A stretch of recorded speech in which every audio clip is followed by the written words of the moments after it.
Hello, welcome to Shad Life. Same day. I'm just breaking up these videos to keep them short, but I have some progress. Did get this cable routed through the chainstay. The trick we're feeding the cable, I always call it a cable. This is housing, cable's the inner part, feeding the cable through and then using that to feed the housing back through this way. It worked really well. Pretty slick. So yeah, just got to mount all this stuff to the little tabs. And then coming up here, I actually have the dropper post cable hooked up to the dropper post, but I don't have a dropper lever in there yet. But as you might notice, I got a fork on here now. So the Fox 36 Performance Elite. So pretty sweet fork there. I really like this fork. So 140 travel, 130 rear, kind of good trail bike suspension for what I like to do. This bike's going to be really poppy, going to be super fun to ride. And then I did put my deity bars on here. 50 mil rise. So you'll start to notice the kind of purpose I want this bike for. You know, this isn't like a cross country long distance thing. This is something I want to take to the jumps and to the flow trails and things like that. And it's going to be, set up with a taller bar, less suspension travel, but enough, all that stuff. Just making it really shreddable.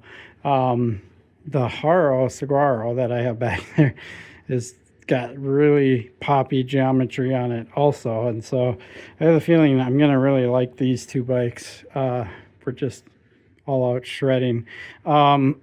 So yeah, 50 mil rise bars and deity stem. Like I said, so this is the RockShox Super Deluxe shock, and I've mentioned this once before, but I'll mention it again. Got a mess here. This Fox Performance, what is this one? Fox Float Performance. I think this is a Performance Elite. Pretty sweet fork, but or not fork, shock. But that will fit right in there. It's got all the same measurements. I always forget what they are, but I look them up and know that'll work. So I might do that slow speed compression adjustment mod on this, and that'll be a little blue knob if I can find one. I mean, sometimes they sell out really fast. They're hard to get, but also I got to clean this up. But it'll be kind of cool to experiment and swap these out and see which one rides better. Cool.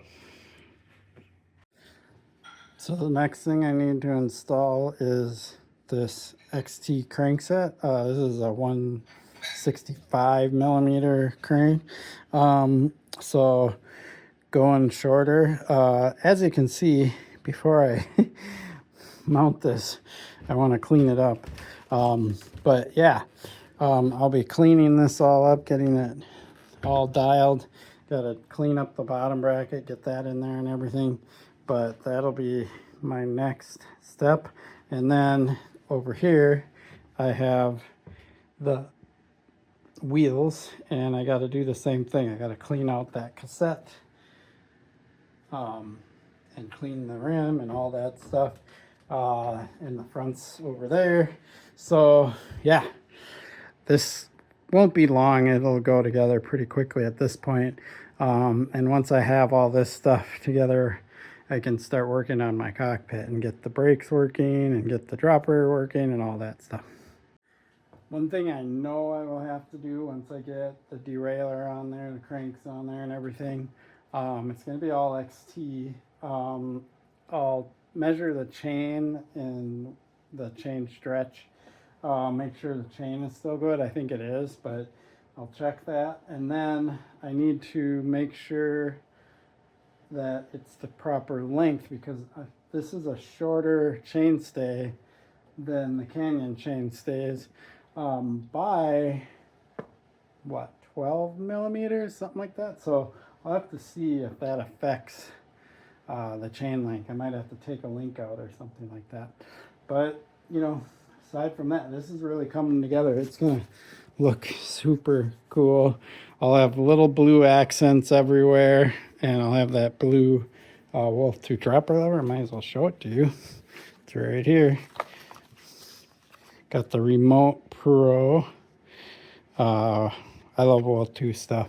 And then I'll have my blue wolf tooth waveform pedals on here, and that'll just top this bike off.